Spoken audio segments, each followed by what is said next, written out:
ऐसी है तो जिंदगी बर्बाद करके रखा और मरण तक करते रहो तो कुछ नहीं।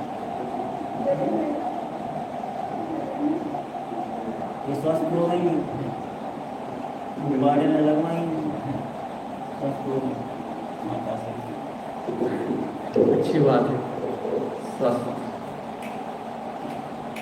जिंदगी हालत ऐसी हो गई थी अरे पानी से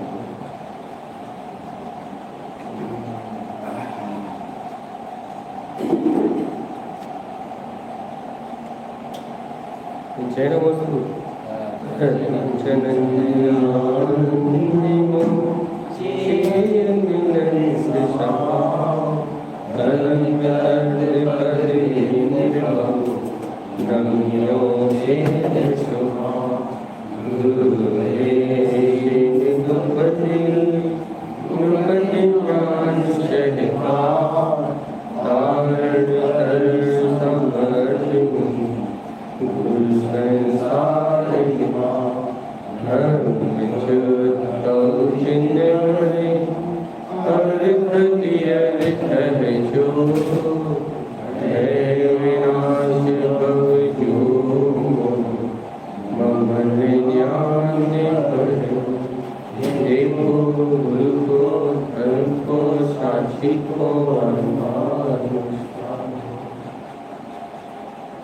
श्री मालागढ़ जी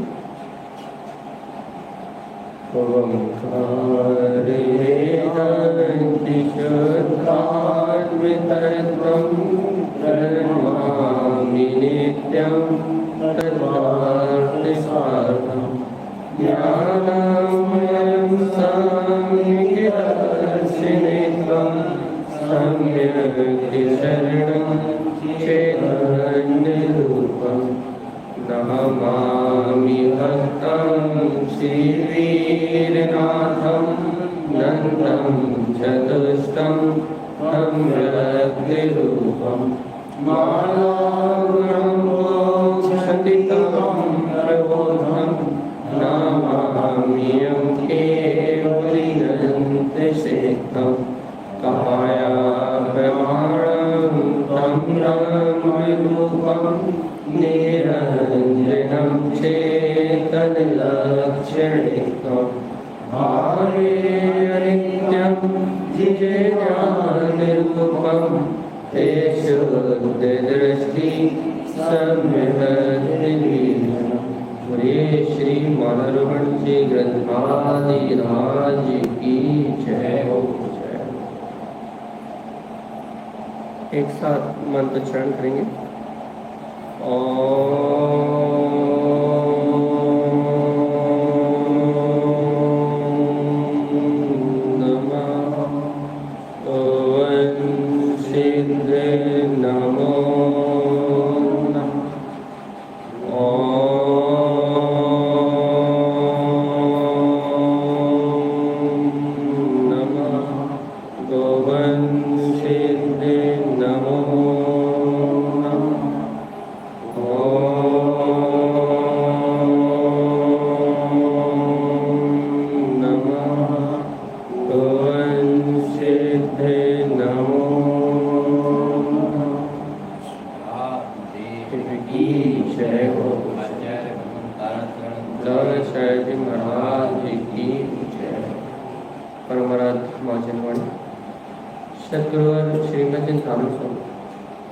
और सर्वज्ञ जनेश्वर भगवान के अमृत में ज्ञान रस था।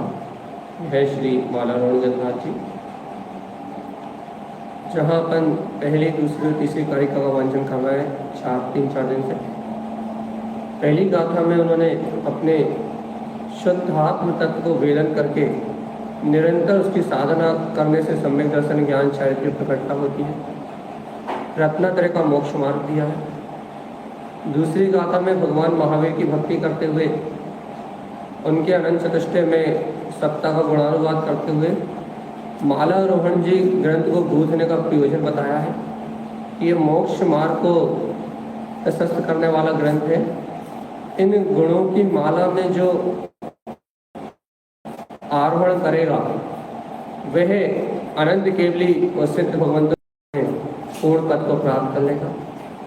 और कारिका नंबर 3 में आचार्य भगवान ने पूरा समय सार का सार दिया है कि काया के प्रमाण ये आत्मा स्वयं ब्रह्म स्वरूपी है। नाना स्थितियों में भटकता हुआ दिखाई देता है, नाना संयोगों में परिभ्रमण करता हुआ दिखाई देता है, लेकिन है शरीर में रहते हुए भी ब्रह्म स्वभाव। कर्म मल सहित दिखाई देता है, लेकिन है स्वभाव से निरंजन चेतन लक्षण में। अनेक प्रकार के भाव कर्म में, राग में, देश में, क्रोध, काम आदि में परिणमित होता हुआ दिखाई देता है, लेकिन है अपने आप में ज्ञान स्वरूपी तेज शुद्ध दृष्टि। वास्तव में जिस जीव की ऐसी विशुद्ध दृष्टि है, जिसकी दृष्टि में ऐसा सम्यक आ गया है भैया, वो ही आचार्य भगवान के अनुसार वीर्यम, वो ही वास्तव में पुरुषार्थ है। तो पुरुषार्थ की बात चल रही है। पुरुषार्थ क्या है भैया? मोक्ष मार्ग में मोक्ष मार्ग का अंकुरण क्या है? आप हम ये सोचते हैं ना कि अपन रोज मंदिर आ रहे हैं, रोज तर्क चर्चा सुन रहे हैं, रोज भक्ति कर रहे हैं, उपवास कर रहे हैं, नियम कर रहे हैं, व्रत कर रहे हैं, अपन बहुत सारी क्रियाएं कर रहे हैं, लेकिन वास्तव में मोक्ष मार्ग का बीजारोपण क्या है, अंकुरण क्या है? देखा ना, सम्यक वीर्यम, कि मोक्ष मार्ग का बीजारोपण तो सम्यकता ही है, मोक्ष मार्ग का पुरुषार्थ तो सम्यकता ही है। किसको प्रकट होता है?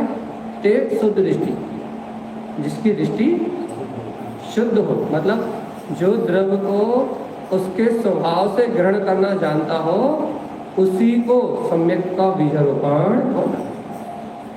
और जो द्रव्य को उसके स्वभाव से ग्रहण करने की विधि नहीं जानता, द्रव्य को उसके स्वभाव से ग्रहण करने की विधि मतलब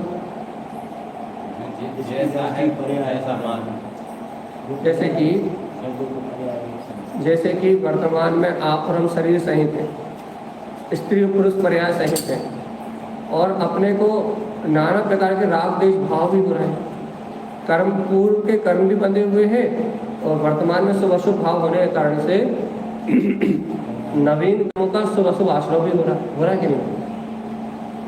तो वर्तमान में अपन कर्ममल की दशा में बंधे हुए हैं कि नहीं, है ना? अब इस कर्ममल की अवस्था में जहाँ जीव और पुद्गल दूध पानी की तरह मिले हुए हैं, यदि वहां अपन इस पुद्गल रूप को, इस राग आदि विकारी भाव को, इसी को अपनी दृष्टि में देख रहे हैं, तो अपन हो गए मिथ्या दृष्टि।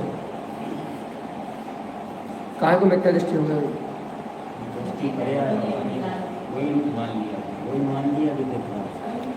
मतलब जो विकार है, उस विकार भाव को ही अपना रूप मान लिया।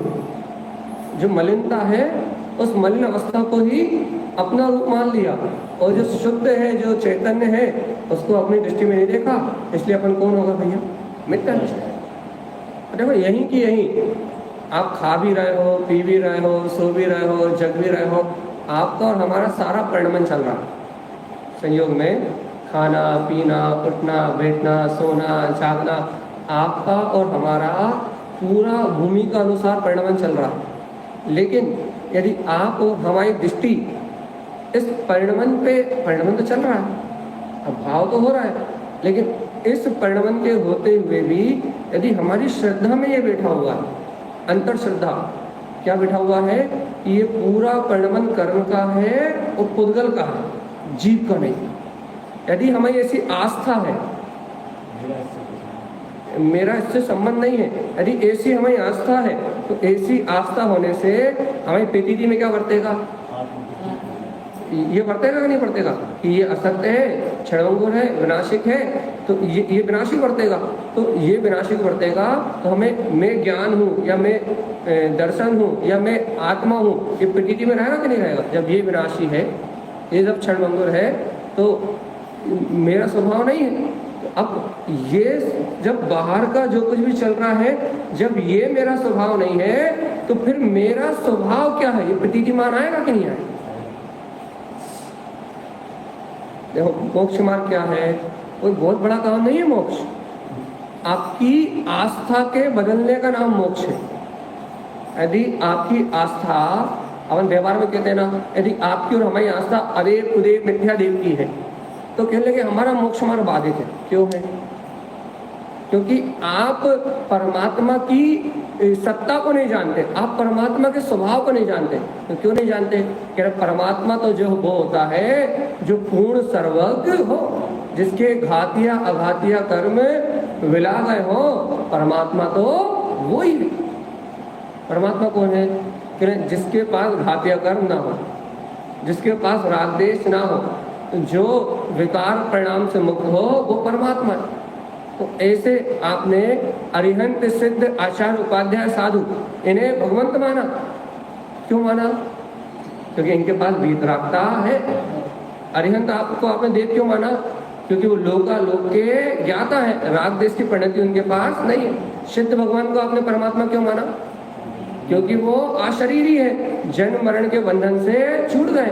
तो जिन्होंने अपने पूर्णत्व को प्राप्त कर लिया है, जिनके अंतर में पूर्णता प्रकट हो गई है, वह हमारे आदर्श है, वह हमारे लिए आराध्य है और उनकी भक्ति अपन करते हैं। तो आपने इन पंच परमेश्वरियों को परमात्मा माना तो क्या हुआ कि आपका और हमारी जो श्रद्धा है तो पूर्णता की हो गई कि नहीं हो गई? देखो पूर्णता ही परमात्मपना है, पूर्णता ही अरिहंत दशा ही सिद्ध दशा ही ये परमात्मपना है। तो आपकी हमारी श्रद्धा सम्यक्त हो गई कि नहीं हो गई? अब बताओ, यदि आपकी और हमारी श्रद्धा यदि सम्यक्त हो गई कि पूर्णता ही जो हमारे अंदर पूर्णता है वो पूर्णता ही परमात्मपना है, या फिर अरिहंत परमात्मा ने जो पूर्ण दशा प्रकट कर ली है या सिद्ध परमात्मा ने जो पूर्ण दशा प्रकट कर ली है यही परमात्मा है। यदि आपके अंतर में पूर्णता की श्रद्धा हो गई, बहुत अच्छे से, यदि आपके अंतर में पूर्णता की श्रद्धा हो गई तो अब आप भगवान से क्या मांगोगे? क्या मांगोगे?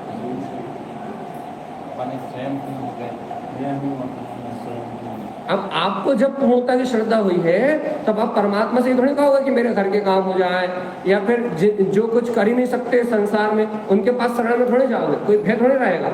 फिर क्या भाव आएंगे भैया?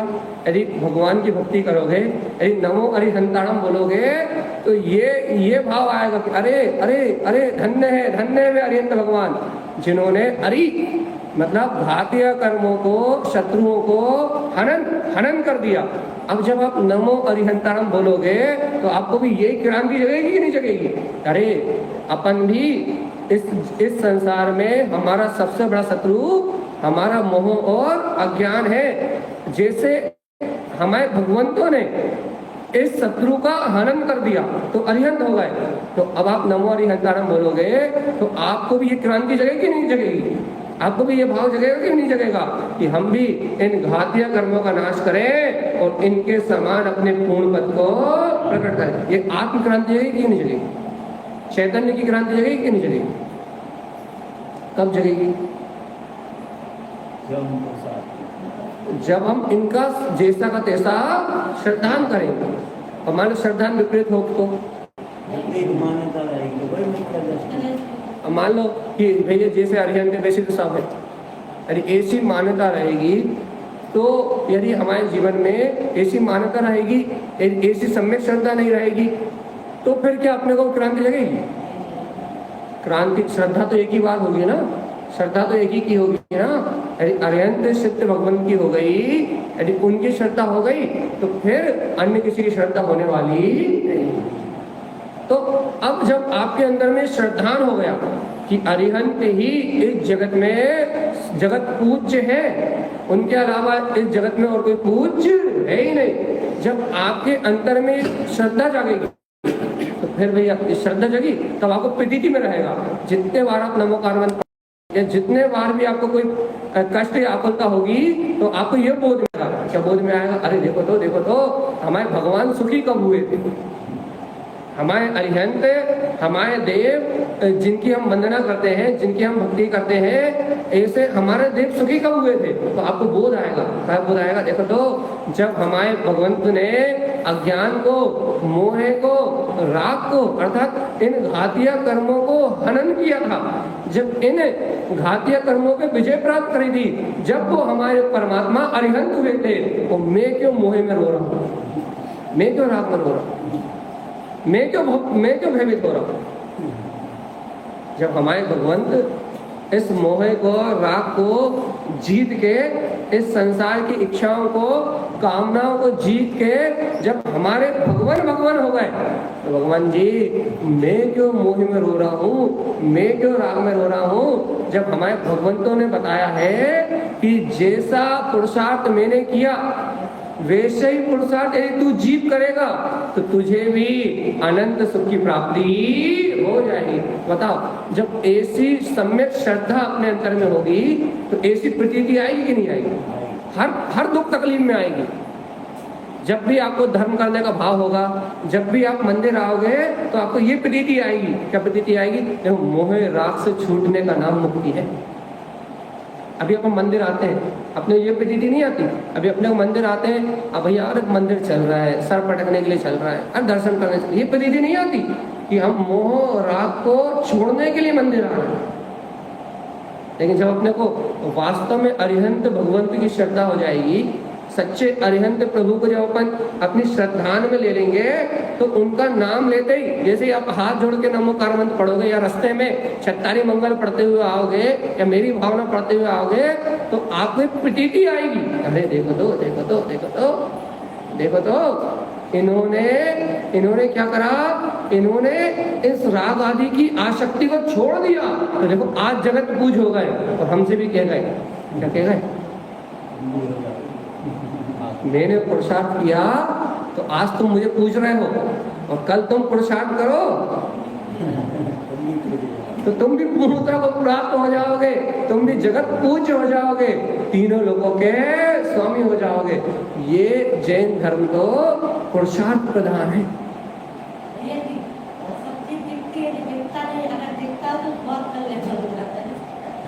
देखो देखो देखो, ये सत्य प्रतीति में दिखता है। आप चौथे काल में तो परम उदारिक शरीर में समोषण लगते हैं, इसलिए जहाँ समोषण होता है वहीं दिखते हैं, बस बाकी जगह कहाँ दिखते हैं? तो अपनी बात क्या चल रही है भैया? चौथा काल हो या पांचवा काल हो, चौथे काल में अनुकूलताएं ज्यादा है, पांचवें काल में विषमताएं ज्यादा है, मान रहे हैं। या ब्रह्म और मिथ्यात्व का काल है, और वहाँ सुगमता से भावलिंगी मुनिराज मिल जाते थे, पूर्व भाव बता देते थे। परीक्षा तो नहीं है पंचम। हाँ, यहाँ कठिनाई ज्यादा है,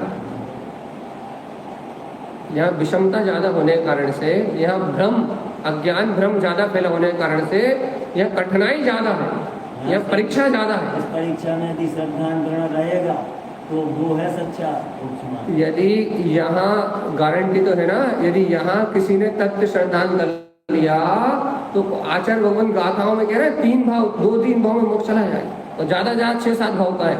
अरे पंचम काल में कोई सम्यक प्रकट कर ले तो 6 या 7 भाव से ज्यादा संसार में रह नहीं सकता, क्योंकि चौथे काल में गारंटी नहीं है। माँ होने के बाद भाव तो छूट जाए और फिर कितने भ्रमण हो जाए, लेकिन यहाँ सम्यक होने के बाद तो 100% गारंटी है, क्योंकि यहाँ होगा नहीं मतलब यहाँ जीव इतना भ्रमित रहेगा कि वो जिन वाणी भी सुनेगा और दुनिया की वाणी भी सुनेगा, वो बागेश्वर को भी मानेगा और भगवान को भी मानेगा।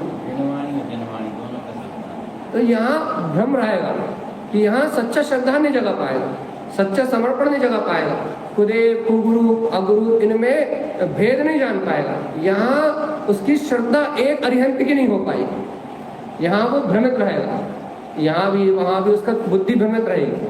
इसलिए यहाँ जिसका काम मानेगा, क्योंकि विषमताओं के बीच में अपन कहते हैं ना, विषमताओं के बीच में उसने साधना करी, जहाँ उसे अनेक प्रलोभन थे, अनेक भय थे, अनेक लौकिक क्या बोलते हैं प्रलोभन थे, उसके बाद भी उसने अपनी जहाँ कुदेव कुल कुगुरुओं का ढेर लगा हुआ है, इसके बाद भी उसने जैन धर्म की सच्ची श्रद्धा करी, सम्यक को प्राप्त किया, तो उसका फल तो मिलेगा ना, जिसने मेहनत ज्यादा करी है। जिसने भैया विपरीत परिस्थितियों में अपने आप को साधा है, उसको उसका फल तो मिलेगा। चौथे काल में तो हर कोई समय दर्शन प्राप्त कर लेता, हर किसी को मिल जाता, क्योंकि वहाँ अतिशय होते हैं, भगवान का साक्षात समोषण लगता है। इंद्र आके क्या बोलते हैं, समोषण की रचना करते हैं, पुष्प बरसाते हैं, हीरे मोती बरसते हैं, तो लोगों अपने आप ही जैन धर्म की श्रद्धा हो जाती है। अरे हीरे बरस रहे हैं, अरे जैन धर्म की जय हो। वैभव भी इतना होता है जैन धर्म का, अनंत बार देखा पर। तो क्या कह रहा है, चौथे काल में जैन धर्म का वैभव भी इतना होता है, भगवंतों का वैभव भी उतना होता है कि श्रद्धा करने में देर नहीं लगती। लेकिन भैया यहाँ तो कोई ऐसा अतिशय नहीं है, ऐसा कोई वैभव नहीं है। यहाँ तो चंद्र भगवान की वाणी है, भगवान महावीर का उपदेश ही है। इस उपदेश को स्वीकार करके यदि कोई जीव अन्य जगह के प्रपंच से हट जाए, दृढ़ श्रद्धा कर ले, अरे देखो तो हमारे भगवान तो सर्वज्ञ थे, उनके ज्ञान में लोक और अलोक सब झलक रहे थे। विश्व के समस्त पदार्थों को, द्रव्य के जैसे स्वभाव को हमारे भगवंतों ने कहा है, वैसे ही सत्य है। ये शरीर, पुत्र, परिवार, ये मकान, दुकान भगवंतों की वाणी में आया है, ये सब क्षणभंगुर है, विनाशिक है, तेरे सुख का साधन नहीं है। यदि ऐसा कोई प्रतीति में ले ले कि मेरा सुख दुख इन बाहर के कर्म संयोगों में नहीं है, मेरा सुख तो मेरी अंतर ध्रुव सत्ता में है, छूटेगा नहीं कुछ, अंतर प्रतीति आ जाएगी। अरे फिर जो संसार के लिए जो चिंता लगी रहती ना, वो अंतर की सल टूटी आएगी। अरे जो मिलना है, जो होना है, वो अपने कर्म के संयोग से ही तो होना है। और देखो भगवंतों की वाणी में आया था, ये जीवराज तू पर की चिंता क्यों करता है, तू पर पदार्थों के पीछे आसक्त क्यों होता है, तेरे पुण्य के उदय का जो वैभव है वो तुझसे क्षण मात्र के लिए कोई छीन नहीं सकता। तू तो गायक है, तू उसमें भ्रमित मत हो, तो इसकी कामना में आतुर मत हो। तुझे जो प्राप्त होना है तेरे भाग से तो प्राप्त हो गई, तू कामना नहीं करेगा फिर भी मिलेगा। तू तो निष्काम तत्व की आराधना कर, तेरे भोगों में कोई कमी आने वाली नहीं। तो अपने अंदर में निष्काम तत्व की आराधना कर, तू तो काम से मुक्त होने की आराधना कर, बाहर के तेरे वैभव घटने वाले नहीं है। तू भगवंतों की भक्ति में लगा रहेगा तो तेरे वैभव घटेंगे नहीं, बढ़ेंगे। ऐसी श्रद्धा, ऐसा समर्पण। भैया देखो तो हमारे अरिहंत भगवंत ने, हमारे देव ने यहाँ हमें क्या दिया है, मुक्ति का शुद्ध मार्ग दिया। और काय से मुक्ति दी है, अंतर में विकार भाव से मुक्त होने का मार्ग दिया। बाहर से परिणमन तो चलेगा, अंतर से काम की आसक्ति टूटे, अंतर से भोग की आसक्ति टूटे, अंतर से इच्छाएं टूटे, अंतर से जो निरंतर बढ़ती हुई इच्छा है ना उनका दमन हो, अंतर से आसक्ति का भाव घटे, अंतर से भय खत्म हो। ये मार्ग हमारे भगवंतों ने हमें दिया। जब ऐसी अरिहंत परमात्मा की श्रद्धा होगी ना, तो फिर इस जीव को यदि ऐसी श्रद्धा होगी तो फिर इस जीव को संसार में भयभीत करने वाला कोई नहीं। अच्छा बताओ, नमो अरिहंताणम बोलते हुए आपके अंदर में निशंकता आती कि नहीं आती? ऐसी निशंकता आती कि नहीं आती कि अरिहंत की शरण में यदि हम आ गए हैं, इन पंच परमेष्ठी भगवंत की शरण में हम आ गए हैं, तो ब्रह्मांड की कोई ताकत हमारा बाल भी बाका नहीं कर सकती। ऐसा निशंकपना आता कि नहीं आता? ये जो अंतर में जो आपके पास एनर्जी आती है, जो आपकी जो ताकत आती है, ये आपकी श्रद्धा ही का तो बल है, ये आपके श्रद्धान का ही तो बल है, जो आपके अंतर के भय का नाश कर देता है। भैया आपकी और आपकी ये श्रद्धा यही तो आपको प्रोत्साहित करती है। काय के लिए प्रोत्साहित करती है?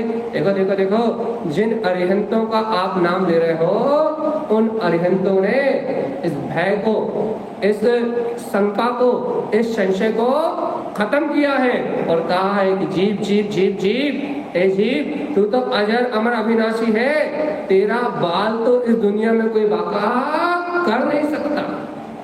ये जीवात्मा, तू तो अजर अमर अविनाशी है, इस जगत में तेरा कोई बाल बाका कर नहीं सकता। तो ये कर्मों का उदय, ये कर्म दशा, कर्म की दशा निरंजनम चेतन लक्षण रूपम। अरे सुन तो, कर्मों की दशा तो शरीर तक प्रभावित करती है।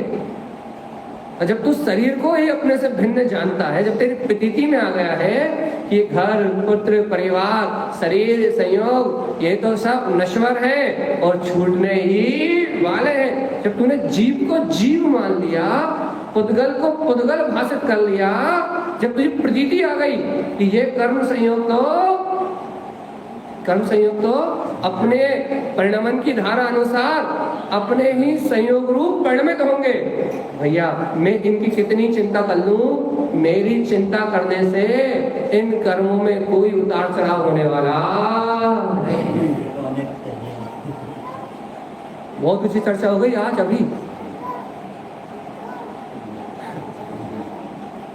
हाई लेवल की बात है ये कि यदि आपको अरिहंत की प्रतीति है, हनन, जिन्होंने कर्मों का हनन करके उस परम अतीन्द्रिय शाश्वत सुख को प्राप्त कर लिया, यदि ऐसे अरिहंत भगवंत का नाम लेने से यदि आपको उनकी प्रतीति आ जाती है, वो आपकी अंतर हृदय की प्रतीति में आ जाते हैं, तो भगवान जी अपने आप ही विजेता होने का गौरव आपके अंतर में आ जाता है।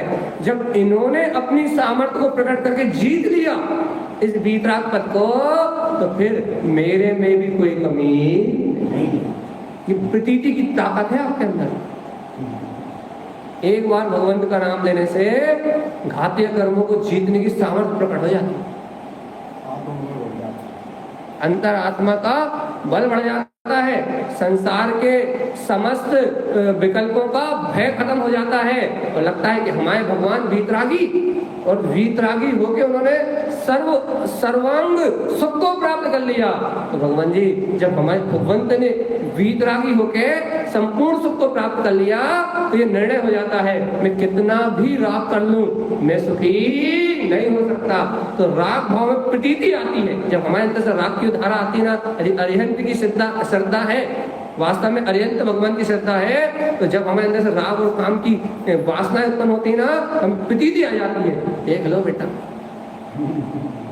देख लो, उन्होंने जीता था तो वह सर्वांग सुखी हो गए, और देख ले बेटा तू आज राग और मोह में मर रहा है, तेरे को 3 काल में सब मिलने वाला नहीं है। प्रतीति आ जाती है तो वहां राग पे अंकुश लगता है, वहां मोह की धारा पे अंकुश लगता है, वहां राग और मोह की धारा अंदर से टूटती है, और बोध आता है कि देखो हमारे भगवंतों ने इस काम भाव को जीता, हमारे भगवंतों ने इस राग भाव को जीता, हमारे भगवंतों ने भय भाव को जीता, तो देखो ये जीत के आज जगत पूज्य हो गए।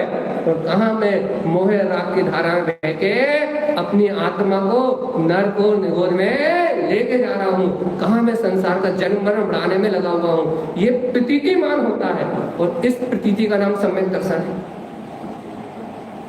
ये राग अनित्य है, इससे मैं सुखी नहीं हो सकता। उससे हटने की जो प्रतीति आई, अरिहंत परमात्मा की श्रद्धा से उस राग को क्षणभंगुर जान के, उस राग को आत्मा का शत्रु जान के, उस काम को अपना वेरी जान के, जो तुम्हें तत्व की प्रतीति आई, ये शरीर आदि सुख, ये राग आदि के विषय, ये मेरे लिए हितकारी नहीं है, ये जो प्रतीति अंदर में आई, इसका नाम सम्यक दर्शन है। और ये नहीं आई तो कोई सम्यक दर्शन नहीं।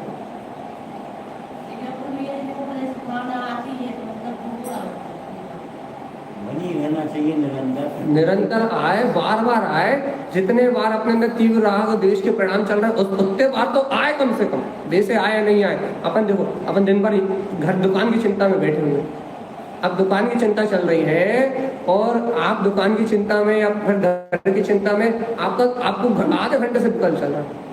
अब भैया यदि वास्तव में आप अरिहंतों के वंशज हो, वास्तव में आपने भेद ज्ञान को जाना है, वास्तव में आप जीव और अजीव में भेद को जानते हो, आप पुद्गल और जीव के अंतर को जानते हो और आपके अंतर में वो विकल्प गोल गोल गोल गोल चक्कर लगा रहा है, दौड़ लगा रहा है, नहीं लगा रहा। और आपको यदि वो विकल्प चल रहा है और आपको यदि नमोकार मंत्र पढ़ने की भावना नहीं आ रही तो फिर आप जैन कैसे? क्योंकि आपको पता है ना कि इस विकल्प को यदि आप नवकार मंत्र पढ़ लोगे या ओम नमः सिद्धम कर पढ़ लोगे तो आपका ये विकल्प चला जाए, एक व्यवहार उपाय हो गया। और यदि वास्तव में आप अरिहंत के वंशज हो, वास्तव में आप यदि अरिहंत भगवान के उपासक हो, पंच परमेष्टि की श्रद्धा करते हो, तो अब आपको जब नमोकार मंत्र पढ़ने का भाव आया, अरिहंत भगवान की भक्ति करने का भाव आया, तो आपको ये याद नहीं आया क्या उन अरिहंत परमात्मा ने बताया था क्या? अरे तुम जिस पुद्गल परिणमन की चिंता कर रहे हो वो तो अपनी तत्समय की योग्यता से परिणमित होने वाला है। क्यों खोपड़ी चला के अपनी आत्मा में अशुभ कर्म का आश्रय कर रहे हो? अरे भेद ज्ञान करो।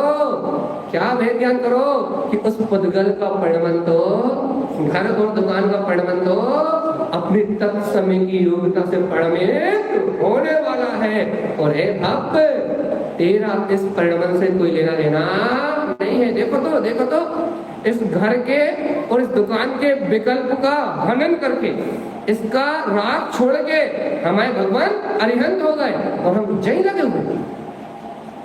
यदि ऐसी प्रतीति आ गई तो आपने उस सल से, उस चिंता से अपना उपयोग हटा लिया और ये निर्णय हो गया ये पुद्गल का परिणमन है और काया प्रमाणम, लेकिन इसके अंदर रहने वाला मैं तो ब्रह्म स्वरूपी आत्मा हूँ। इस ब्रह्म स्वरूपी चेतना का इस चलने वाले विकल्प से कोई लेना देना नहीं है। यदि ऐसी प्रतीति आकर ठहर गई तो आपके अंतर का दुख भी खत्म, आपके अंदर की आकुलता भी खत्म और मिथ्या दर्शन रूप जो परिणमन था, मिथ्या सल थी वो भी खत्म और सम्यक दर्शन का अंकुरण, सम्यक वीर्यम, बीजारोपण हो गया सम्यक का, पुरुषार्थ जाग गया सम्यक का। अंतर से दुख भी मिला गया, अंतर की आकुलता भी नष्ट हो गई, अंतर का भय भी चला गया और सम्यक दर्शन की किरण भी प्रकट हो गई। अरे बारे न्याय हो गए। लेकिन अब जी आत्मा अरिहंत पद को प्राप्त करेगी, श्रद्धा पलट गई, श्रद्धा प्रतीति पलट गई। जो संयोग दुख रूप प्रतीति में आ रहा था, अब वो संयोग जो दुख रूप प्रतीति में आ रहा था, पता लग गया कि वास्तव में वो संयोग दुख रूप प्रतीति में नहीं है। तो फिर कहाँ है?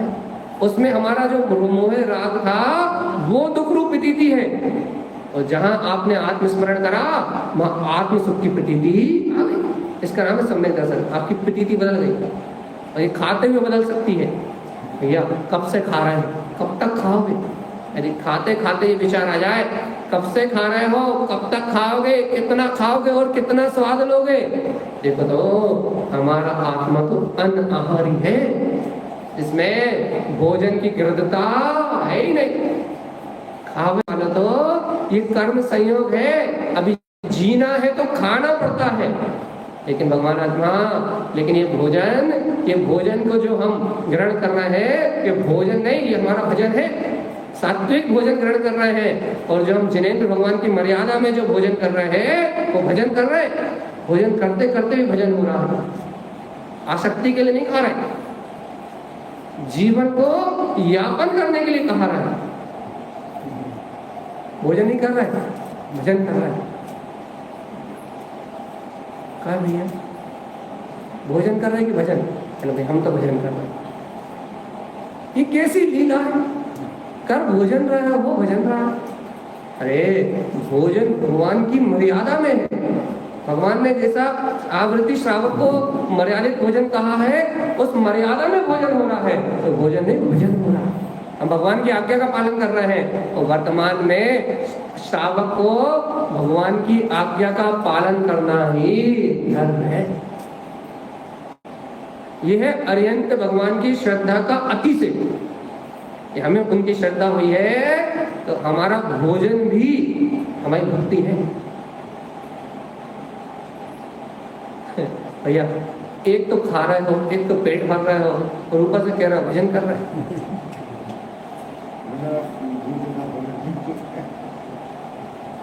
आप इस लॉजिक को समझ जाओगे ना भेद ज्ञान सीख जाओ। एक तो खा रहे हो, आपसे पूछ रहे हैं, एक तो भोजन कर रहे हो, एक तो खा रहे हो, एक तो पेट भर रहे हो और कह रहे हो भजन कर रहे हो। किस हमें घुमा फिरा के जवाब नहीं चाहिए, सीधा जवाब चाहिए। क्योंकि वो भोजन साथ में होता है। नहीं वो जो है ना, कहता हुआ मन भूलता हुआ, यही परिणति का भजन है। बहुत सही, बहुत कुछ सही बोल दिया तुमने। बोलो।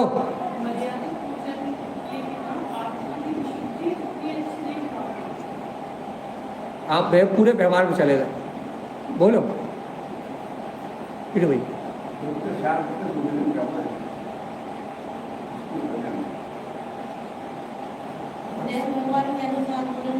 भोजन इसलिए हो रहा है क्योंकि मैं अनंत भगवान की भक्ति कर सकती मेरे आत्मा का। आप भी व्यवहार में लेगा, बहुत अच्छी बात है। व्यवहार में जवाब बहुत अच्छा आए।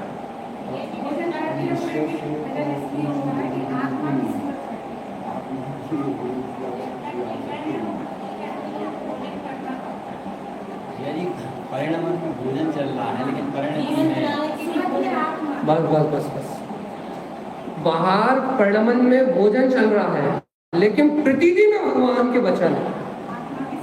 श्रद्धा कि ये आहार तो, ये भोजन तो मैं करता ही नहीं, ये तो मजबूरी है। वो जो आपकी प्रतीति में जो भोजन भिन्न भास रहा है ना, वो पुद्गल द्रव्य का श्रद्धान है ना, पुद्गल में पुद्गल का ग्रहण हो रहा है, चेतना में पुद्गल का ग्रहण नहीं हो रहा। जो तत्व प्रतीतिमान हो रहा है, भजन हो रहा है, भजन थोड़ी ना। एक तो भगवान की आज्ञा अनुसार क्या, देखो भैया, यदि मैं अपने मन के अनुसार करता तो मैं तो अवक्ष ही खा रहा हूँ, लेकिन मेरे को वैसे अशुद्ध परिणाम भी नहीं हो रहा है, वैसी भावना ही नहीं हो रही। एक तो भोजन एक भगवान की आज्ञा अनुसार, मतलब वहां भी मैं सम्यक चरण चारित्र का पालन कर रहा हूँ, तो भगवान की आज्ञा अनुसार भोजन कर रहा हूँ, मतलब उनकी आज्ञा को मान रहा हूँ। पहली बात, आज्ञा सम्यक का पालन करना है। जिन्हें भगवान की आज्ञा को मान रहे हो तो आज्ञा सम्यक का पालन कर रहे हैं कि नहीं कर रहे हैं? तो तुम्हारा भोजन तो पहली बात आज्ञा सम्यक हो गया कि भगवान की आज्ञा। और भगवान की आज्ञा कैसे मान रहे हो? तत्व के बोध प्रमाण। ये देखो, पुद्गल को पुद्गल ग्रहण कर रहा है, पुद्गल में पुद्गल का परिणाम हो रहा है, पुद्गल से पुद्गल का संयोग और वियोग हो रहा है। तो मैं आत्मा तो इस पुद्गल परिणाम से बिल्कुल भिन्न हूँ। आत्मा तो अनाहारी है, ये कहाँ ग्रहण करता, कहाँ इसका भोजन से कोई लेना देना। कि पुद्गल द्रव्य पुद्गल में जा रहा है और चेतनता चैतन्य में परिणाम कर रही है। ये जो प्रतीति है, जो ये प्रतीति मान हो रहा है, ये जो प्रतीति में ठहर रहा है, ये प्रतीति सम्यक दर्शन है। सम्यक बीर्जम, ये है सम्यक दर्शन। कहाँ ढूंढ रहा है? ढूंढ रहे हो? ये प्रतीति में जो भाषा, ये है सम्यक। ये किसको भाषा, किसको? जिसने नमो अरिहंताणम कहा था उसको भाषा। जो अरिहंत का श्रद्धानी था उसको भाषा। मेरे भगवंत ने जैसे आहार करते समय उस आहार से अपनापन नहीं किया था, वैसे ही इन भोजन को ग्रहण करते समय मेरा ये मेरी गृहता का विषय नहीं है, ये तो जीवन यापन करने का विषय है। अब रसना इंद्री का लोभ है तो हम गुलाब जामुन खा सकते हैं, कोई मनाही नहीं है, लेकिन हम गुलाब जामुन तो खा सकते हैं लेकिन अवक्ष नहीं खा सकते। ये जो मर्यादा आई ना जीवन में, मर्यादा जिन शासन की मर्यादा और तत्व की प्रतीति पूर्वक है, दिखावा नहीं है।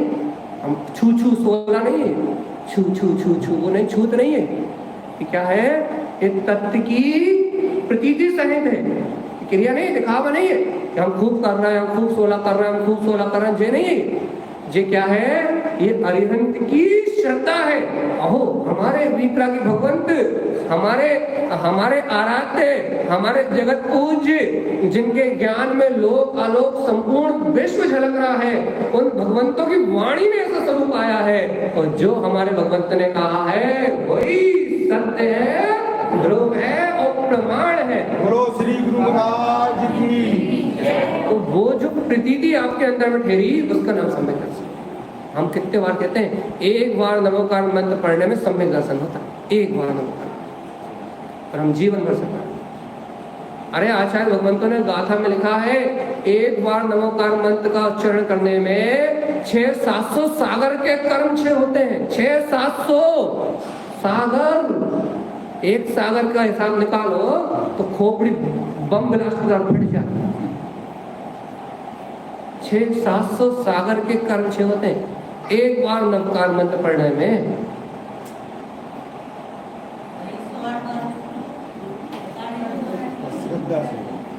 लेकिन कैसे, जैसे अब भी हमने बताया, और कहीं माथा सरा हुआ नरियल नहीं है कि तुमने कहीं भी दीवार पर देखा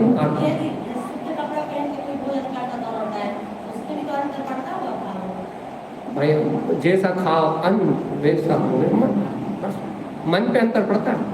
लेकिन यहाँ तो सम्यक की बात चल रही, सम्यक दर्शन की बात चल रही। क्या बात समझ में आई?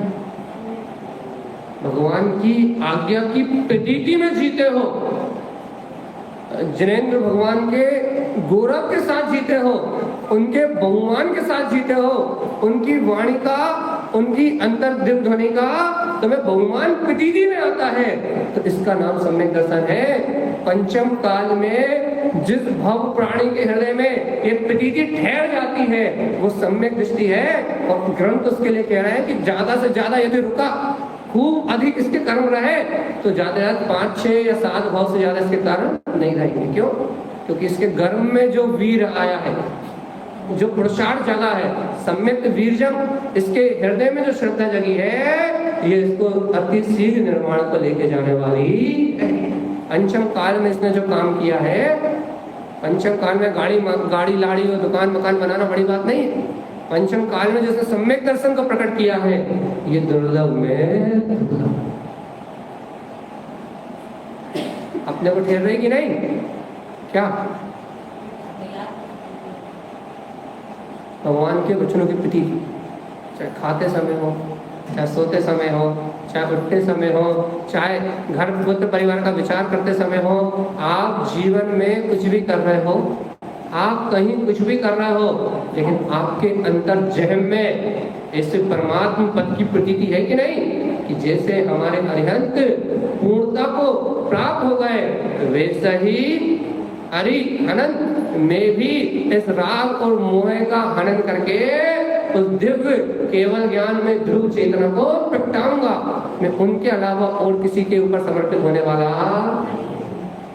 सर कट सकता है, लेकिन और कहीं हृदय समर्पित नहीं हो सकता। क्यों? क्योंकि हमारे भगवान वीतरागी,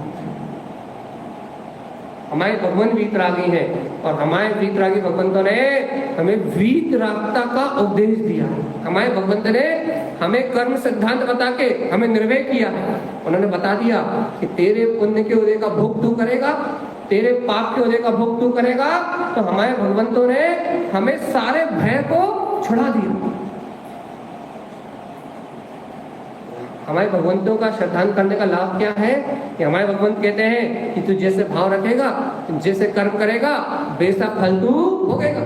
तो हमारे भगवंतों ने ये बता दिया, तो हमारे अंदर से भय खत्म हो गया कि जब सारा कर्मों का फल हमें हमारे परिणामों के अनुरूप ही मिलना है, तो हम फिर किसी की गुलामी स्वीकार क्यों करें? हम किसी और का आश्रय क्यों लें? जब हमारे हाथ ही हमारा भाग्य है, जब अपने भाग्य के विधाता हम स्वयं हैं, तो फिर और किसी की पराधीनता क्यों? जब हम स्वयं हैं तो क्यों?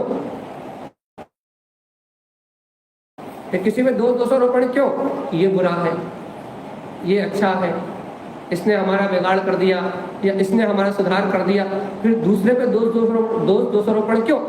फिर कोई हमारा शत्रु कैसे,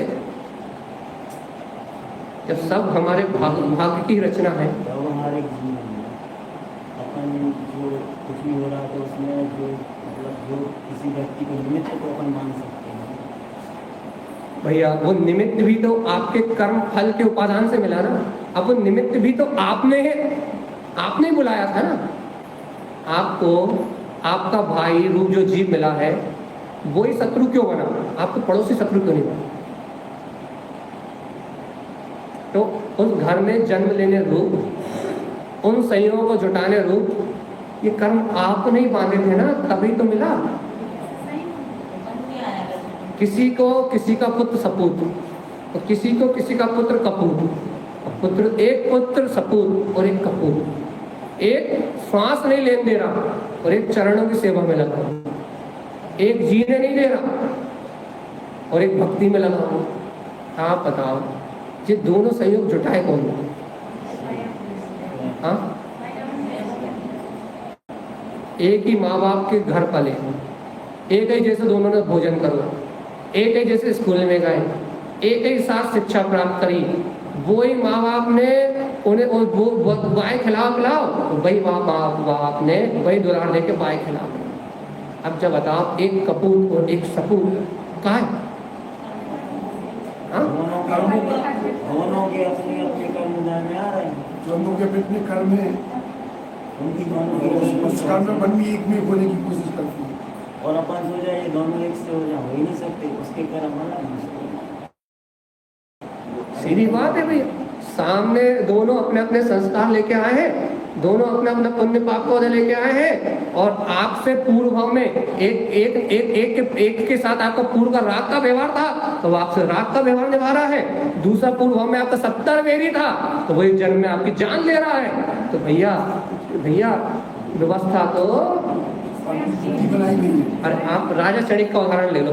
राजा सैनिक अपने पुत्र से कितना मोह करते थे, जिस पुत्र का हाथ में बिस्किट ही कहते हैं जैसे अपन, जब हुआ था उसको तो राजा सैनिक अपने मुंह में रख के उसको 6 महीने कितने महीने मुंह में रख के उसकी कितनी सेवा, कितना प्रेम, राजा सैनिक कितना लड़ा।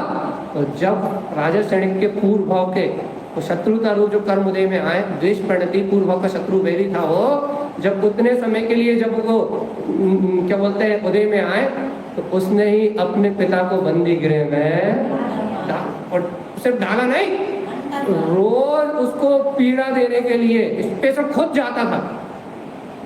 उतने समय तक इतनी असहनीय वेदना दी, इतनी असहनीय वेदना दी कि राजा सैनिक को आत्महत्या करने के परिणाम था आ गए और वो नरक चले गए आत्महत्या करके।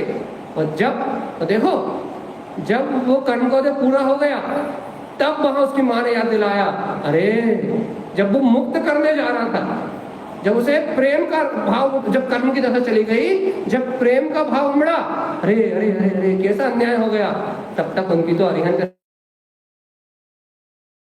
नाम सत्य हो गया।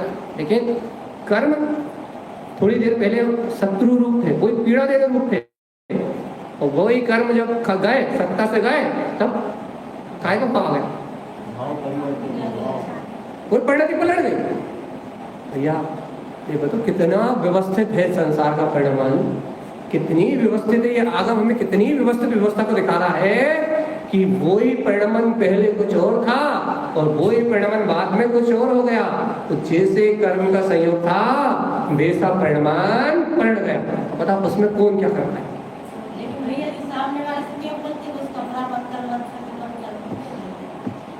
दे रहा है इसका जवाब, पहले वस्तु स्वभाव को स्वीकार कर कि परिणाम कैसे पलट गया, अपनी होनहार से पलटा। निश्चित उस निमित्त का ही दो रूप होना परिणाम निश्चित था, पहले वही अति प्रिय, फिर वही शत्रु और फिर वही प्रिय, पहले उससे द्वेष फिर उसी से प्रेम। परिणाम बदला कि नहीं बदला, कर्म योग्यता से बदला कि नहीं बदला। भगवान आत्मा जब सारा परिणाम अपने कर्मों से पलट ही रहा है, यही तो हमें भगवंत ने हमसे कहा है कि ये सारा परिणाम अपने कर्म से, परिणाम अपनी योग्यता से पलट रहा है। जीवात्मा तू इस कर्म से आप प्रभावी ध्रुव जीव तत्व भगवान आत्मा है। ये कर्म का संयोग शरीर मन वचन काय तक है, लेकिन तू चेतन आत्मा इससे भिन्न है। तू अपनी सत्ता को स्वीकार क्यों नहीं करता, तू अपनी ध्रुवता को स्वीकार क्यों नहीं करता, तू अपनी नित्यता को स्वीकार क्यों नहीं करता, तू भगवान के वचनों की प्रति की इस परिणाम के बीच में क्यों नहीं रखता। देखो ये सब भिन्न है तो मैं इससे धन्य हो। तो तत्व की प्रतीति क्यों नहीं रखता? परिणमन बदलेगा नहीं, परिणमन तो स्वतः चलेगा। तो बदलने की कितनी कोशिश कर ले, वो परिणमन नहीं बदलेगा। परिणमन बदलेगा अपनी योग्यता से, जब उसका काल आएगा। लेकिन भगवान आत्मा, तू इतना सत्य जानने के बाद भी ऐसे अरिहंत भगवंतों की श्रद्धा क्यों नहीं लगता कि हमारे सर्व भगवंतों के ज्ञान में तो पहले ही झलक गया। मैं क्यों क्रोध काम लोभ आदि भाव में बह के मैं क्यों अपनी आत्मा को पतन की ओर ले जाऊं? मेरा काम तो है इस पर्याय से आसक्ति को तोड़ना, जीतना। मेरा काम तो इस राग भाव को जीतना है। मेरा काम तो इस होने वाले परिणमन से भिन्न रहना है। मेरा प्रसाद तो इस चलने वाली अवस्था के बीच में तत्व की प्रतीति रखना है। मेरा काम इस कर्मधारा में बहना है। तो क्या है? जो अरिहंत की श्रद्धा करता है उसको ऐसा भाव आता है। अब इनने हमसे कहा, फिर ऐसा कहा कहते भाई अच्छे भाव रखो, किसी के बारे में बुरा मत सोचो।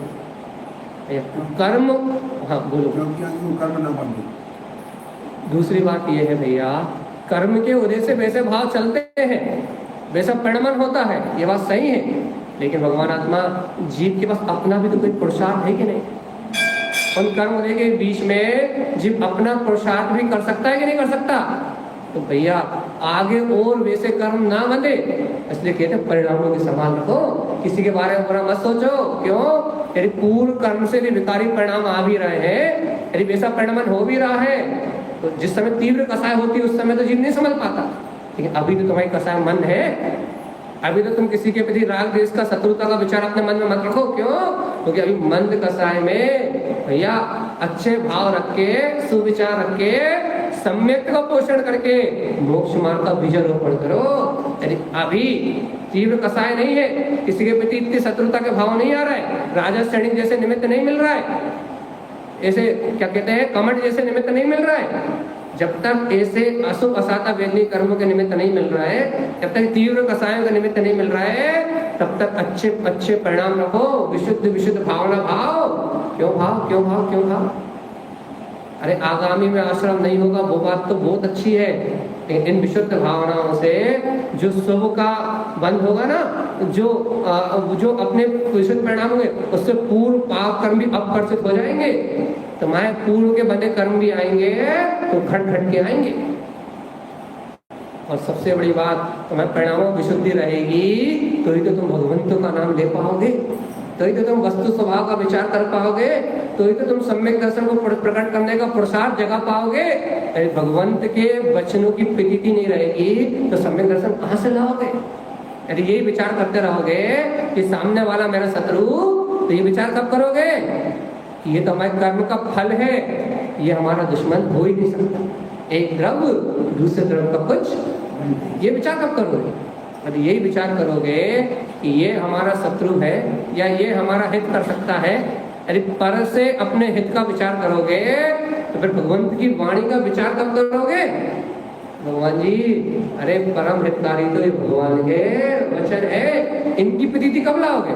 अरिहंत की प्रतीति कब लाओगे? बताओ जल्दी। हाँ, अरिहंत की प्रतीति कब लाओगे? सिद्धत्व की प्रतीति कब लाओगे? मुक्त होने की प्रतीति कब लाओगे? जिनेंद्र सम भगवान आत्मा होने की प्रतीति कब लाओगे? यदि पर की प्रतीति रखे रहोगे तो शुद्ध चैतन्य तत्व भगवान आत्मा की प्रतीति कब लाओगे? देखो तो ये सारा परिणमन शरीर में हो रहा है, ये सारा परिणमन मन वचन काया में हो रहा है, और मैं आप परिणामी गायक तत्व भगवान आत्मा तो इस सारे परिमण से भिन्न ही हूँ। नमो हरि। है क्या नहीं? अरिहंत की शर्त और किसी की तो नहीं है। अरिहंत भगवान की श्रद्धा है तो ऐसी प्रतीति मन में आए बिना नहीं रहेगी। यदि अरिहंत भगवान की श्रद्धा है तो अरिहंत के अलावा भटकाव है तो फिर ये विचार जीवन में नहीं आएंगे, जीवन निकल जाएगा, लेकिन ये भाव नहीं आएंगे। भय को भय पे विजय प्राप्त करने का भाव नहीं आएगा, भय को जीतने का भाव नहीं आएगा। मन में कोई ना कोई शल्य, कोई ना कोई चिंता, कोई ना कोई उपद्रव बना रहेगा और कहीं ना कहीं भयभीत होकर भटकते रहोगे और ये प्रतीति नहीं आएगी कि मैं जिनेंद्र पद को प्रकट कर सकता हूँ। तो जब तक ये प्रतीति नहीं आएगी उठते बैठते सोते जागते कि मैं जिनेंद्र पद को प्रकट कर सकता हूँ, उस दिशा में पुरुषार्थ विचार चलने वाला नहीं। प्रतीति का नाम है पुरुषार्थ। हाँ, कोई संयोग नहीं है, क्योंकि बाहर निमित्त कर्म परिणति है और आत्मा जीव और चेतन परिणति। बाहर के जो कर्म है पुद्गल के संयोग से होने वाला पराधीन परिणमन है और जीव स्वतंत्र स्वाधीन गायक में भगवान आत्मा, ये जीव चेतन परिणति है। इसलिए बाहर के निमित्त से यदि कोई पुरुषार्थी जीव है तो उसका कोई संबंध नहीं। इसलिए तो कहते हैं कि ज्ञान धारा और कर्म धारा दोनों एक साथ एक पटरी पर दौड़ सकती है। कर्मों की धारा और ज्ञान की धारा दोनों एक साथ एक उपयोग की पटरी पर दौड़ सकती है। कैसे?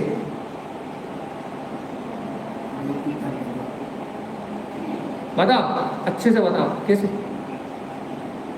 पूछ रहे हैं हम, बोलो कैसे? बोलो कैसे?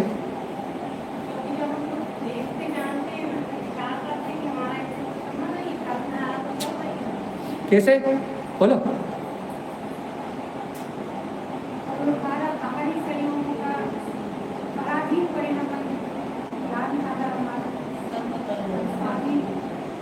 बोलो। ये हमारा तो वही करता हुआ बोलता हुआ कहता हुआ जब सब कुछ हो रहा है जानने में आ जाएगा वो इस पर से तो अपन को अपने वो मिल ही रहे हैं, लेकिन उसी समय अपनी ज्ञान धारा अपन प्रसाद से सोच सकते हैं कि हम इससे अलग हैं और भिन्नता दोनों साथ में।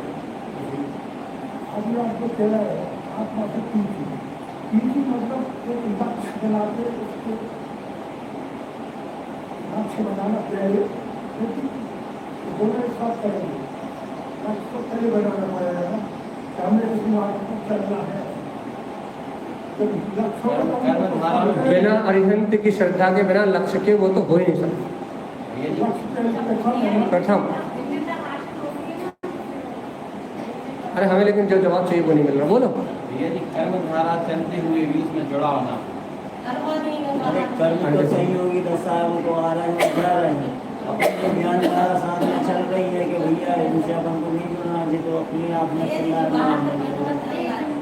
कर्मों के बीच में ज्ञान धारा निरंतर चलती है। हमको अपने अंदर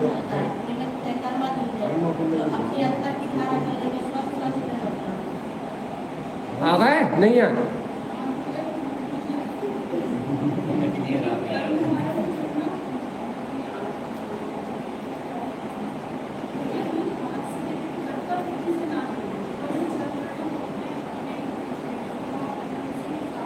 अरे इतनी मेहनत क्यों कर रहे हो? एक शब्द में जवाब दो ना। इतनी मेहनत करनी नहीं है, जो आपके पास है सहज वो ही बोलना है बस।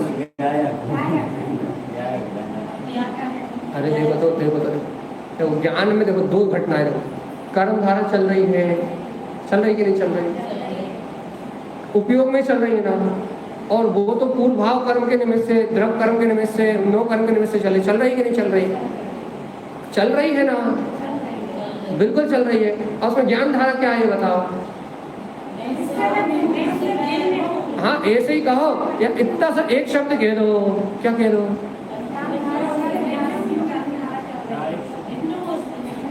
भिन्न कह रहा, ये बात भी सही है। अरे इसमें जो प्रतीति है ना, आपको एक प्रतीति शब्द डाल दो ना। ये प्रतीति है ना, ये पुद्गल का परिणाम है, काम खत्म हो गया। या फिर ये प्रतीति में आत्मा हो, बस काम खत्म हो गया। एक प्रतीति आपके अंदर में चल रही है निरंतर कि मैं जीव हूँ, या आप ये कह रहा हो भिन्न हूँ, वही बात है।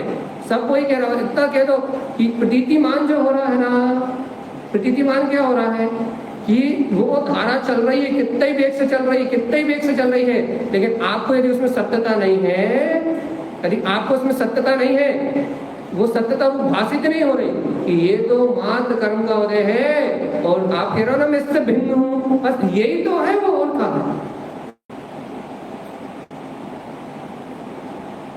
बस ये कह दो कि हमें प्रतीति चल रही है, क्या प्रतीति चल रही है, मैं तो जीव हूं, या फिर ये कर्म मेरे है ही नहीं, या फिर मेरे में अपनी पूर्णता को सामर्थ्य, पूर्ण प्रकटता को प्रकट करने की सामर्थ्य, या फिर जिन्हें भगवान के वचनों का श्रद्धान अंतर में बरकरार है। भगवान की वाणी में आया था ये सब तो एक समय की धारा है, उद्गल का भाव उसी उपयोग में चल रहा है, लेकिन वो उपयोग उसे अपना स्वीकार नहीं कर रहा। इतनी सी बात, द्रव्य कर्म, भाव कर्म, नो कर्म का संयोग जैसा का तैसा चल रहा है, लेकिन उपयोग उसे अपना स्वीकार नहीं कर रहा। गलती कहाँ होती है कि जहां पर उसे अपना मान लेते हैं कि ये परिणमन मेरा है, अब वहां से मान्यता का अभाव हो गया। इतना सा भी शब्द आप बोल देते, एक शब्द ही बोल देते कि अब उसकी हमारे पास मान्यता नहीं है। उसकी मान्यता कैसी है कि वो उद्गल रूप है, और यह मान्यता कैसी है कि मैं जीव हूं। ज्ञान की मान्यता पलट जाने से, सिर्फ मान्यता पलट जाने से ये सब मुझसे पर है, वहां ज्ञान धारा चल रही है। सिर्फ मान्यता पलटी और ज्ञान धारा चल रही है। सिर्फ मान्यता खत्म हुई, बस मान्यता खत्म होने से आपका जुड़ान खत्म हो गया। यहाँ मान्यता उपयोग में मान्यता ठहरी हुई है कि मैं तो ध्रुव तत्व भगवान आत्मा हूँ, मैं तो अरिहंतों का वंशज हूँ, मैं तो सिद्ध समान पद वाला हूँ, पूर्ण केवल ज्ञान अनंत चतुष्टय मेरा स्वभाव है। राग आदि परिणति मेरे से पढ़ में होती नहीं। ये जो तुम आपका मान्यता, ये जो आपकी मान्यता बदली ना, ऐसा कहो, ये जो आपका स्वभाव का गौरव है ना कि मैं सिद्ध समान हूँ, ये गौरव होने से वो सारी राग आदि की पर्याय इतनी हीन है, इतनी हीन है कि वो आपके उपयोग से भिन्न है। एक साथ चल रही है, यहाँ कर्म धारा भी चल रही है और यहाँ ज्ञान धारा भी चल रही है, और ये सिर्फ सम्यक दृष्टि को होती बस। जैसे किसी को मान लो निश्चय श्रद्धा नहीं हुआ, लेकिन व्यवहार सिद्धांत उसका बहुत अटूट है कि मैं अरहंत सिद्ध के अलावा किसी और के अलावा पास नहीं जाऊँगा। मतलब उसको बहुत भक्ति है, पंचकर्मेष्टि में, जैन धर्म में अटूट श्रद्धा है, तो मतलब वो लेकिन चल रहा है निरंतर अटूट श्रद्धा, लेकिन निश्चय प्रतीति उसको नहीं हो रही। लेकिन ये अटूट श्रद्धा करने वाले का मतलब क्या होता है? यदि सावधान, यहाँ कहते हैं कि जैन धर्म में यदि 8 वर्ष का बालक भी यदि सच्चे देव गुरु धर्म के प्रति सच्चा श्रद्धानी होता है तो इस व्यवहार श्रद्धा से उसका 16वां स्वर्ग पक्का है। पहली बात, एक व्यवहार से पूछा तो व्यवहार का जवाब यह है, यदि यहाँ 8 वर्ष का बालक भी यदि आत्मा से रहे, आत्मा की प्रतीति नहीं होती है, लेकिन सच्चे देव, सच्चे गुरु, सच्चे धर्म की यथार्थ श्रद्धा रखता है, जैन का 18 क्रियाओं के पालन का व्यवहार पालन करता है, अटूट श्रद्धा से जैन धर्म को मानता है, सच्चे देव गुरु के धर्म के अलावा और कहीं नहीं भटकता, तो उसका 16वां स्वर्ग पक्का है। अन्य मत वाले अनेक प्रकार के तप करके, पंच अग्नि तप करके भी वेंतर भूत पिशाच नीचे के देव बनते हैं, लेकिन जैन धर्म का श्रद्धानी 8 वर्ष का बालक बिना तप व्रत उपवास के सच्चे देव गुरु धर्म मात्र की श्रद्धा से 16वां स्वर्ग उपजाता है। ये तो हो गया व्यवहार, इसमें 16 स्वर्ग उपजाने की पावर है। काय से? सिर्फ व्यवहार श्रद्धा। इतनी तो सिर्फ श्रद्धान करने से गारंटी हो गई कि तुम नर्क मार्ग तो छोड़ो, दुर्गति तो छोड़ो, तुम भयंकर भूत नहीं बन सकते। तुम बनोगे तो विमान वासी पर विमान के देवी बनोगे। इतनी तो सिर्फ श्रद्धा से गारंटी हो गई। और अब इसको थोड़ा आध्यात्मिक पे ले जाएं कि वर्तमान में सम्यक दर्शन प्राप्त नहीं कर पा रहा, लेकिन उनके द्वारा, उनकी श्रद्धा करके उनके द्वारा कहे तत्वों का अभ्यास कर रहा। अभ्यास का नाम ही प्रतीति है वैसे, कि जिन वचन सुन रहा है, जिन वचनों का बोध रख रहा है, भेद ज्ञान कर रहा है, अपने कल्याण की भावना भा रहा है, तो भैया बुद्धि पूर्वक भी जो ऐसा अभ्यास कर रहा है उसके लिए भी आगम में कहा है। लेकिन जिन शुद्ध अभ्यास कर रहा है साथ में, तो उसके लिए भी आगम में कहा है कि वर्तमान में मिथ्यात्व का अभाव ना होने से उसकी परिणति वैसे नहीं हो पा रही, लेकिन भाविक तत्व में बुद्धिपूर्वक तत्व का अभ्यास किया, उसने सच्चे देवगुरु धर्म की श्रद्धा रखी है, बुद्धिपूर्वक तत्व निर्णय किया है, तो वो केवली हुए बिना रहने वाला नहीं। व्यवहार अकेले का पालन करेगा, 16 स्वर्ग उसके चरणों के नीचे है, और साथ में निश्चय को भी अंगीकार कर लेगा, तो उसको भैया केवल ज्ञान की प्राप्ति होगी। क्या बात चल रही है अपनी? बस अपन समापन की ओर आगे बढ़ते हैं। आप लोग इतने लेट आए, मेन चर्चा शुरू के 20 मिनट हो गई थी, ये भाग में नहीं। तो क्या करें कि जब तक वो प्रतीति गर्भ में नहीं ठहरेगी, वो बहुत मूल है। और हमने आज विषय कहाँ से उठाया? अरिहंत। हमने व्यवहार से उठाया बिल्कुल कि अरिहंत भगवान की श्रद्धा का तेज है, ये प्रताप है कि उनका नाम मात्र लेने से हम सम्यक दृष्टि हो जाते हैं। उनकी मात्र हृदय में श्रद्धा का अवतरण हो जाने से हम एक अधिकार सम्यक दर्शन को प्राप्त कर लेते हैं। व्यवहार से उठाई थी हमने पूरी बात। और देखो तो अरिहंत भगवंतों का नाम लेने वाले मिथ्या दृष्टि हो ही नहीं सकते, उनके पास समर्पण से उन्हीं का हो और कहीं आस्था न जाए। इतनी ताकत है भगवंत के नाम में। सोचो तो, इसलिए कहते हैं नाम में लेते जिनका नाम लेने मात्र से पातक, पाप अकेले नहीं, बड़े बड़े पातक, विघ्न और बड़े बड़े उपद्रव जिनके मात्र नाम के स्मरण से कट जाते हैं, वो कोई सामान्य है क्या? वो सामान्य नहीं है। जिन्होंने घातिया कर्मों को जीत लिया है, केवल ज्ञान दर्शन रूप अनंत सुख की अपनी संपदा को प्राप्त कर लिया है, वो अरिहंत देव सामान्य नहीं है, वो जगत के ईश है, ईश्वर है। उनके समान विवाह इस ब्रह्मांड में किसी दूसरे का नहीं।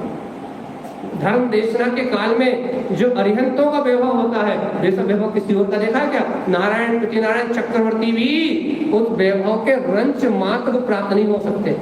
6 खंड का चक्रवर्ती भी उस वैभव का अधिकारी नहीं है। स्वयं सोदर इंद्र उस वैभव का अधिकारी नहीं है। कुबेर जो वैभव की रचना करता है, वो भी उसका अधिकारी नहीं है।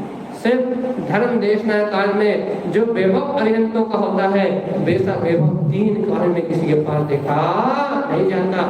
तुम सोचो तो इस धर्म देशना का कितना अतिशय है, इस भगवान की दिव्य देशना का, इस चिन्हवाणी का, इस धर्म देशना का कितना अतिशय है। उस काल में जो भगवंतों का वैभव होता है, वैसा वैभव कहीं नहीं। ये वैभव क्या बताता है? वैभव क्या बताता है? वैभव ये बताता है कि इस वीतराग धर्म के अलावा और कहीं धर्म है, और किसी का वैभव बता हो ही नहीं सकता।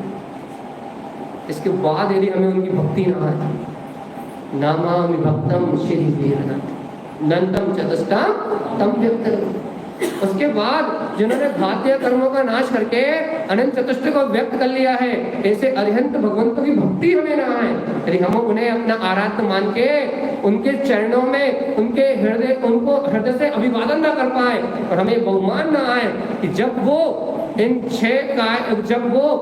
8 कर्मों को जीत के और अपने मुक्ति श्री का वर्णन कर सकते हैं, और मुझसे भी कह रहे हैं वो, भैया तू स्वयं, मैं क्यों नहीं कर सकता?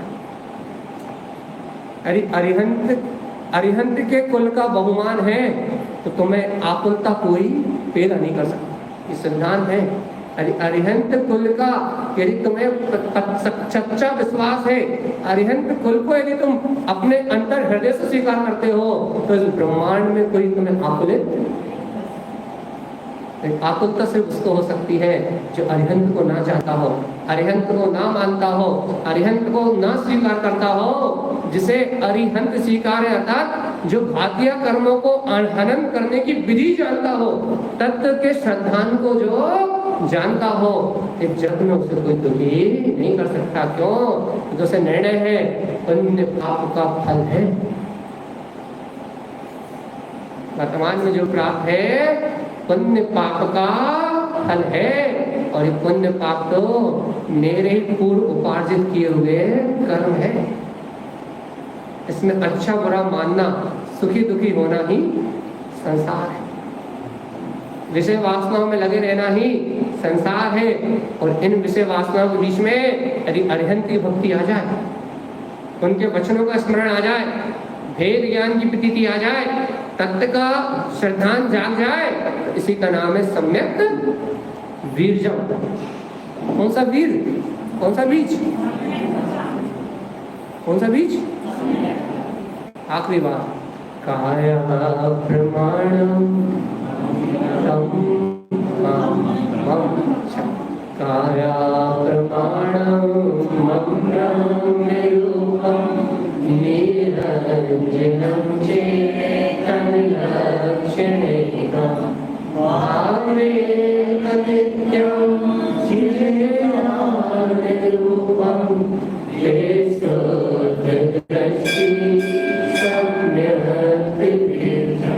काया से भिन्न मैं ब्रह्म स्वरूपी हूँ। 8 कर्मों के बीच में रहता हुआ मैं निरंजन हूँ, चैतन्य लक्षण स्वभाव वाला हूँ। भावे अनित्यम, नाना प्रकार के औदायिक भाव चलने के बाद भी मैं ज्ञान स्वरूपी हूँ। ये 5 लक्षण तेज शुद्ध दृष्टि जिसकी दृष्टि में है वो शुद्ध दृष्टि है। सम्यक वीर्यम, उसके अंतर हृदय में सम्यक का वीर या सम्यक का बीजारोपण हो गया है। और वही माला रोहण को ग्रहण करके इस संसार के जन्म मरण से छूटेगा। ऐसे भगवंत के वचन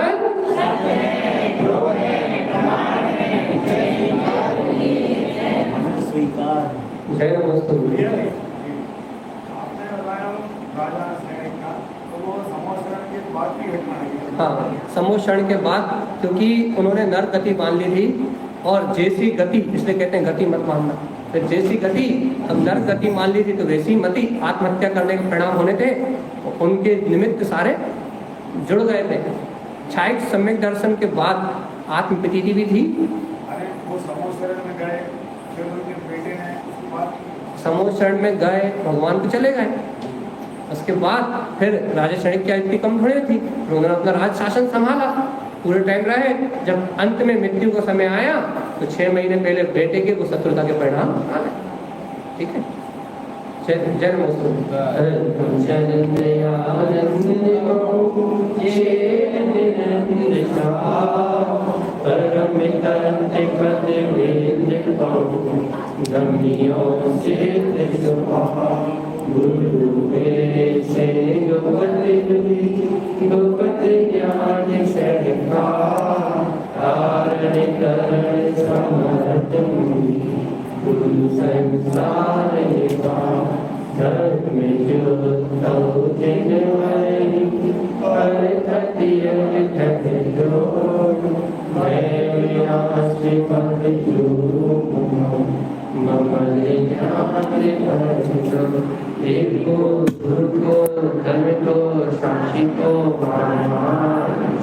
एक छोटी सी सूचना, 9 बजने में 10 मिनट की देर रहती, तब से मंदिर चालू हो जाता।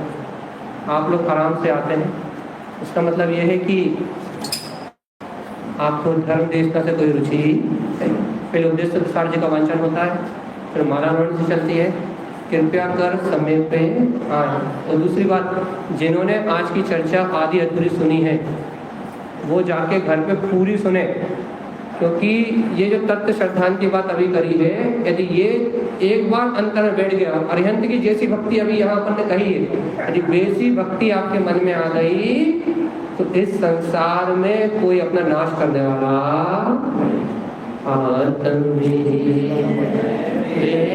निरंजन सतगुरु